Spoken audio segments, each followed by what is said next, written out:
Good, good morning, everyone. Paul Rupel here with Fox 29 News Now. Hope your Thursday's off to a great start. We are awaiting a live news conference from Clearwater, Florida, where the Phillies are going to be introducing their ace pitcher who just signed an extension. Not introducing, he's known to us, obviously. Aaron Nola, starting pitcher with the Phillies, just signed a 4-year extension. Let's listen into the news conference. Good morning, everybody. Thank you for being with us here today. It's a special day for the Phillies and Aaron Nola. As we talk about Aaron's new contract. Aaron's mom, Stacy, is here, and his dad, AJ, also with us, as well as his representatives are also here with us from Paragon Sports, Joe, Bill, and Garrett. And you can see he has plenty of support from his teammates in the back of the room here as well. Also, as you can see, Gabe Kapler's here and Matt Klentak in the front here to answer your questions. And Matt, let's start with you. This is a nice way to start Valentine's Day. That's exactly right. Better this than sitting in an arbitration room at the Vinoy. But look, I think this is we made this announcement yesterday, and I know that everything that Aaron's accomplished on the field kind of speaks for itself. But there really is nobody that's more deserving of this than Aaron. And not just for what he's done on the field, but for the work ethic that he brings to our team, for the humility that he brings. He really is the perfect fit for our team and for our city, and we couldn't be happier for him. I know I mentioned this last year around this time when we announced Scott Kingery's extension, but from an organizational perspective, there really is no greater feeling than when you're able to reward a guy who was drafted and developed by the organization, who's come through the system, because there are just so many people that played a role in this, from the scouts to the coaches, the managers, the teammates, everybody that has played a role in this. Not to take anything away from Aaron, obviously, but I know everybody in the organization is extremely proud of Aaron and is really happy about today. And before I turn it over to Aaron, I just wanted to single out one person who's here today, Mike Stauffer. Mike Stauffer has had a hell of a week. Not only was he the signing scout that drafted Aaron and made this all possible, but he was also the guy who drafted and really pushed for us to sign Will Stewart. And as for those of you that know, Will Stewart is a talented young left-hander that was in the trade for JT Realmuto. That trade doesn't happen without Will Stewart, and that trade thus doesn't happen without Mike Stauffer. So he's here in the room today, and we're thrilled he could be here. So again, this is a great day for the organization. I know it's a great day for Aaron, and I'll turn it over to him and let him give you a few thoughts. Oh man, this is pretty surreal. It's special for me. First, I want to thank God for giving me the opportunity to play this game I love, putting me in this position.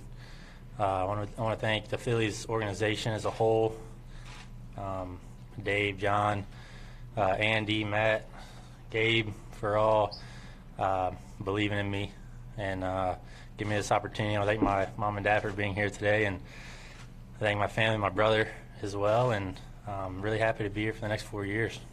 We have a microphone at each side of the room, but before we go to your questions, Gabe, you talked yesterday about what a hard worker Aaron is. We can see he worked out right up until the news conference. He just doesn't waste any time with his work ethic, does he? Well, I mean, if you look back to the way the day began, Aaron was in there doing his prep work like he always does. Had an incredible bullpen that there's a lot of people out there witnessing, and obviously he's up here sweating. I don't think that there's anybody in baseball that prepares as diligently as Aaron Nola does. And as Matt said, I think like everybody in this room right now could not be happier to have Aaron Nola as one of the leaders of our pitching staff, and I can't say enough special things about him. Really impressive man. If you have a question, please raise your hand and we'll get a microphone to you. John Clark. I'm wondering, there are some people who say maybe you could have waited and gotten more money or something a year or two down the road. What made this deal right for you to sign? It just felt right for me at this time, for myself and my family. I love it here. I love the city of Philadelphia, and I think last year we surprised a lot of people. They thought we were going to rebuild, and I think we surprised them once we started the season. Yeah, we had a little hiccup late in the season, but we're going to learn from that, and we have a better squad this year. All the new additions that we've made already, I think we're already better as a whole. So, that's what I want to be, a part of this organization and a winning organization. Scott? Aaron, when did this seem like it was going to become kind of a reality for you? I think when we saw you last month, you sounded kind of like you were content to sort of go year to year. So when did this sort of when was this presented to you as more of a reality, and how much did sort of looking out and seeing 100 unsigned free agents at this point in the year kind of influence what you decided to do? Well, the free agent market right now, I'm not a free agent, so it's not really too much of my worry. But like I said, this felt right for me at this time, and this is where I want to be. I want to be a Philly. Jeff?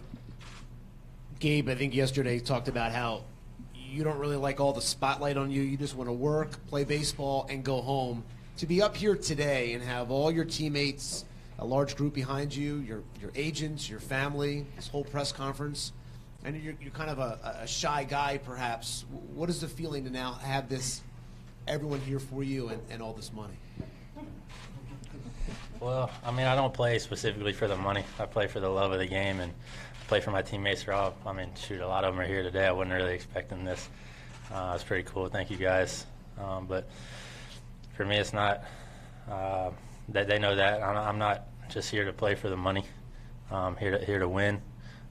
Here to play for my teammates and, maximize my potential as much as I can and be the team player as much as I can. So, each year we come into spring training excited, and this is a good time for us because we form these good bonds and these relationships with all our teammates, playing with them year after year. So this is just a special time for me. Very good. Kristen? Aaron, you're coming off a career best season from last year. Where do you want to grow and improve here now going into 2019? There's always room to improve. The league, they start to know you each year. They start to make adjustments to you, and I do the same. And I think it's just it's a game of adjustments. We hear it all the time, and there's always room for improvement and different things you can work on, little things I can always work on. And like Gabe said last year, and it really stuck with me, was to take a little step forward each year. And I think if we do that as a team, I think the team as a whole gets better. Jimmy? So, Aaron and Matt, when did you guys start working on this? And did you have a feeling kind of all along that you would avoid a hearing? I'm going to go first. Yeah, go ahead. So actually, I made an initial inquiry on this front last spring training, and didn't. It was towards the end of spring training. Didn't really go anywhere. Joe Longo and I have known each other for a long time. We've had a pretty easy communication. So we talked again around mid-season. Talked again right after the season ended, in I think October. It really didn't get serious until the last couple of weeks, but really, even probably more specifically, the last couple of days. One of the things that I think was really important to us as an organization this year, there has been a lot of focus this winter on outside additions, on free agents and trades, and what are we going to do as an organization to improve our club with outsiders.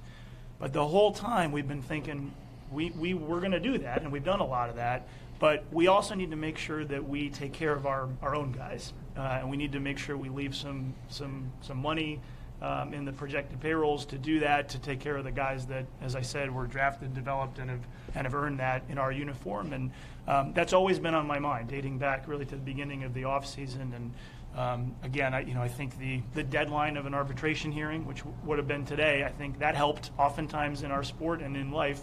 Deadlines help lead to decisions, and I think it did in this case as well. But this has been something that we've been talking about on and off for a better part of a year. Did you want Aaron to respond to that as well? When did you, Aaron, feel like was there a point where you felt like we're going to avoid a hearing here? Or were you kind of feeling like you were going to go to a hearing even over the last few days? That's a tough question, but I mean, I was just kind of along for the ride, I guess. But I'm just glad, everything's done, and I'm here for next 4 years, and here to stay. So Matt described you as like a perfect fit for Philadelphia. What is your favorite thing about Philadelphia, pitching in Philadelphia, being in Philly? I think it starts off with when I got here in 2015, the fans in the city and the team, the whole organization kind of welcomed myself and my family with open arms, and ever since then they've been so good to me, so respectful, and I try to do that as much as I can right back at them. And but everybody talks about the fans, and they're hard, and they're tough, and they're mean, but that's the good part about the game. That's the good part about our fans, and they make us raise our game up that much more, and that's what I'm really grateful for. Is every time I step at the field, or my family or friends come to the stadium, they're always so respectful to them, and that's all I can ask for. Bob? Aaron, as you're climbing through the minor leagues, you got that label of, he can't be anything more than a number 3 in a rotation. You heard that a lot. At what point did you realize you could be something more than that? I mean, I never really tried to put a stamp on myself. I did hear those comments, but I never thought, that never changed myself. That never changed me, the way I pitched. I always just went out there and tried to get the team a win and do everything I can to win, and that's all I can do. Being a 1, 2, 3, 4, 5, it doesn't matter. That's what we're supposed to do is starting pitchers, try to go deep in the game and do anything in our power to keep the game close and give the other guys, the hitters, a chance to take the game away. Todd? Matt, can you kind of walk us through the dynamic of, you guys were pretty far apart in the offers, 4-5. Aaron was asking for 6-7-5. That's a pretty large gap there. To have a kind of a big difference of opinion and value, but then still kind of reignite these talks and get the ball rolling a little bit. Yeah, in a lot of respects, Todd, they're different markets. I mean, there's certain dynamics at play in a 1-year arbitration deal. There's different institutional pressures that come into play there. I'm sure you're plenty aware of that.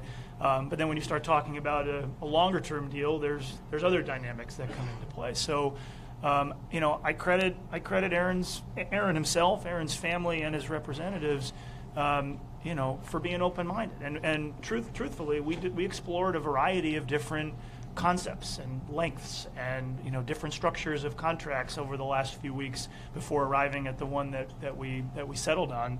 But I think that that's largely because we had 2 parties that were willing to explore different potential solutions and ultimately arrived at a good one for everybody. John?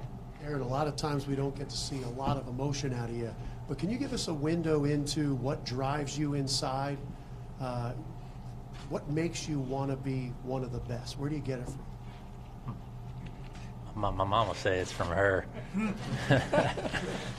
No, it's always how I've been. I've always been a competitor on the mound in everything I do.